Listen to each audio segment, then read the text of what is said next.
एक गैंगस्टर, एक lady don और पुलिस वाले बनेंगे एक अनोखी शादी में बाराती। शादी भी ऐसी जिसमें एक गैंगस्टर को पुलिस वाले बाकायदा सुरक्षा देकर शादी के मंडप तक लेकर पहुंचेंगे। वहां उसकी शादी होगी। उसके बाद जब वो पूरी रस्में पूरी हो जाएगी तो उसको वापस जेल की सलाखों के पीछे पहुंचा दिया जाएगा। दरअसल ये शादी होनी है 12 मार्च को और ये शादी है गैंगस्टर काला जठेड़ी और लेडी डॉन अनुराधा चौधरी की। असल में गैंगस्टर काला जठेड़ी ने अदालत में अपील करी थी कि उसे शादी के लिए पेरोल चाहिए। अदालत ने उसकी अर्जी को स्वीकार कर लिया और उसके बाद उसे कस्टडी पेरोल दे दी। कस्टडी पेरोल क्या है इसके बारे में डिटेल वीडियो हमने बनाई है जिसका लिंक ऊपर आप लगाया है, आप देख सकते हैं। अब बात करते हैं अनुराधा और काला जठेड़ी के बारे में। दरअसल अनुराधा और काला जठेड़ी के बारे में कहा जाता है कि ये दोनों एक दूसरे को काफ़ी लंबे वक्त से डेट कर रहे थे। इतने ही नहीं, कई रिपोर्ट्स में ऐसा कहा जा रहा है कि अनुराधा और संदीप को पहली नज़र में ही प्यार हो गया था। दोनों की मुलाकात साल 2020 के उस दौर में हुई थी जब कोरोना वायरस से कोविड-19 की महामारी शुरू हुई थी। हालांकि इनकी सिर्फ इतनी चिंता नहीं थी क्योंकि इन दोनों का नाम दिल्ली, राजस्थान और हरियाणा पुलिस बलों की मोस्ट वांटेड लिस्ट में भी शामिल था।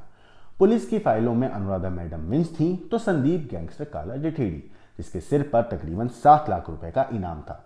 दोनों 2021 में पुलिस के हत्थे चढ़ चुके थे और तब से जठेड़ी जेल में है। हालांकि अनुराधा को जमानत मिल गई है और दोनों ने फिर भी नियमित मुलाकातों से अपने दिलों में एक दूसरे के प्रति प्यार को संजोए रखा था। मगर द्वारका कोर्ट ने जठेड़ी को 12 मार्च को अनुराधा से शादी करने के लिए 6 घंटे की कस्टडी पेरोल की अनुमति दे दी। इसके साथ ही बीते 5 सालों से इनकी चाहत के परवान चढ़ने का रास्ता अब साफ हो गया। जानकारी के अनुसार फरार रहने के दौरान वैली ऑफ फ्लावर की यात्रा के दौरान इन दोनों का प्यार परवान चढ़ा। अगले 9 महीने तक दोनों ने मसूरी से देहरादून से रानीखेत और अलग अलग जगहों पर जाते हुए पुलिस के साथ चूहे बिल्ली का खेल खूब खेला। मगर आखिरकार जुलाई 2021 में सहारनपुर के पास पुलिस के दोनों हत्थे लगे। उसके बाद इन्हें न्यायिक हिरासत में भेज दिया गया, लेकिन अलग अलग जेलों की दीवारें इनके प्यार को परवान चढ़ने से रोक नहीं पाई। कई रिपोर्ट्स में कहा जाता है कि लॉरेंस बिश्नोई जेल में जठेड़ी को बहुत सपोर्ट किया करता था। कई महीनों बाद अनुराधा को जमानत मिल गई और वो लगातार फिर भी काला जठेड़ी से मिलती रही। इन दोनों की प्रेम कहानी से परिचित लोग कहते हैं कि अनुराधा जिस आसानी से फर्राटेदार अंग्रेजी बोलती है, वैसे ही उसके हाथ से क्लासनिकोव भी धुआंधार गोलियां बलती है। जठेड़ी अनुराधा की इसी शख्सियत पर दिल हार बैठा। इस पूरे मामले पर कई रिपोर्ट्स में कहा जा रहा है कि 2017 की गर्मियों में खूंखार गैंगस्टर आनंदपाल की पुलिस एनकाउंटर में मारे जाने के बाद अनुराधा की जिंदगी भी जैसे मानो खत्म हो गई थी। आनंदपाल और अनुराधा बहुत करीबी कहे जाते हैं। अनुराधा तब आनंदपाल के प्रतिद्वंदी राजू बसौदी के रडार पर आ गई थी, तभी उसे गैंगस्टर बलबीर बुनूरा का साथ मिला। अनुराधा के बारे में कहा जाता है कि साल 2019 तक बिश्नोई के वो संपर्क में आ गई थी और आखिर में उसकी जठेड़ी से दोस्ती हुई थी। इस पूरे मामले पर कहते हैं कि 2021 में जठेड़ी और अनुराधा को ट्रैक किया गया था। अनुराधा राजस्थान के सीकर जिले के अल्फाजपुर गांव की वैसे रहने वाली है, साधारण परिवार से ताल्लुक़ रखती है। इस मामले पर कहते हैं कि अनुराधा के बचपन के बारे में कहते हैं कि अनुराधा की जो माँ थी वो बचपन में चल पसीने और पिता सरकारी नौकरी करते थे। उन्होंने ही अनुराधा को पाला पोसा, उन्होंने ही बड़ा किया। उसके घर का नाम वैसे मिंटू भी है। इतना ही नहीं, कई रिपोर्ट्स में ऐसा कहा जाता है कि अनुराधा एक पढ़ी लिखी लड़की है, एक महिला है जिसके पास कंप्यूटर एप्लीकेशन में बैचलर डिग्री है यानी कि BCA की।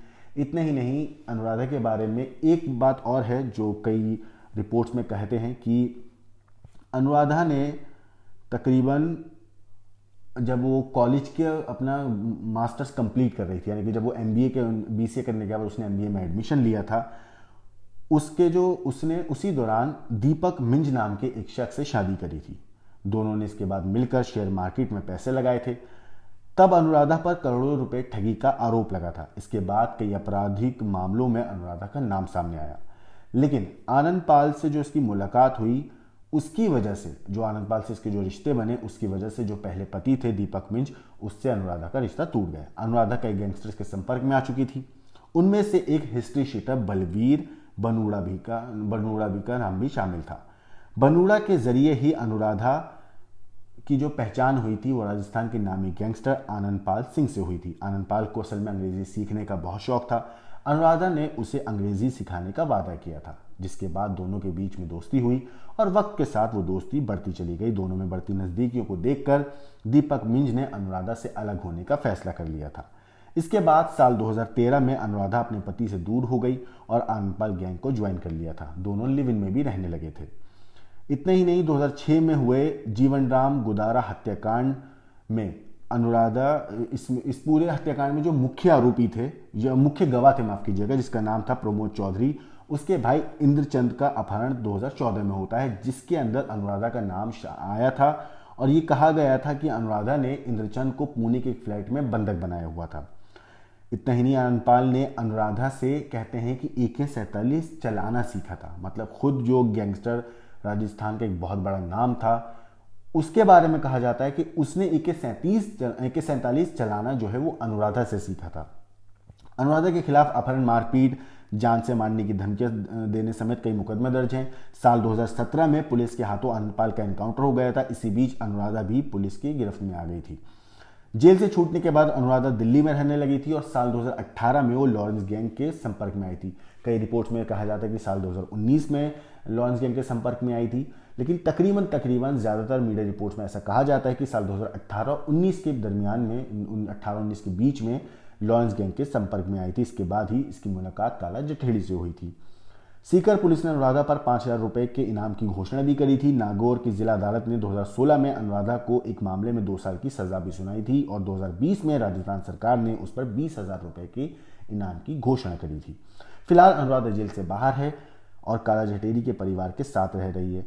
लेकिन रही बात आनंदपाल के बारे में, तो कई इस पूरे मामले पर कई मीडिया रिपोर्ट्स में कहा जा रहा है कि अनुराधा और आनंदपाल जो है रिलेशनशिप में थे। अनुराधा और आनंदपाल एक दूसरे को डेट कर रहे थे, लेकिन एक इंटरव्यू में अनुराधा ने ये बात क्लियर करी है कि उसका आनंदपाल के साथ कोई ऐसा रिश्ता नहीं था जिसके बारे में जैसा लोग कहते हैं कि वो गर्लफ्रेंड थी। यहाँ तक कि अनुराधा ने इस बात को भी सिरे से खारिज कर दिया था कि आनंदपाल जो है उसका बॉयफ्रेंड था या अनुराधा आनंदपाल की गर्लफ्रेंड रही हैं।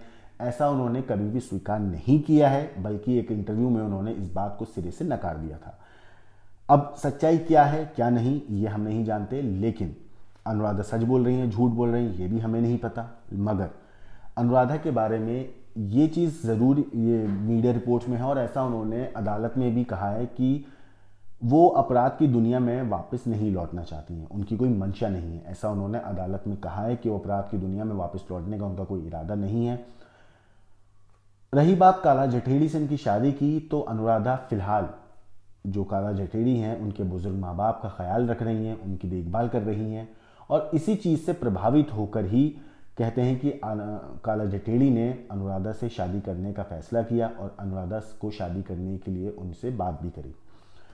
इस पूरे चीज़ में एक चीज़ और सामने आई कि जो काला जठेड़ी के वकील हैं उन्होंने अदालत में ये अर्जी लगाई थी कि शादी करना हर भारतीय का एक कानूनी संवैधानिक तौर पर एक उसका हक है और काला जठेड़ी को भी शादी करनी है, इसलिए उनको रोकना नहीं चाहिए, उनको इनका जो संवैधानिक हक है वो देना चाहिए।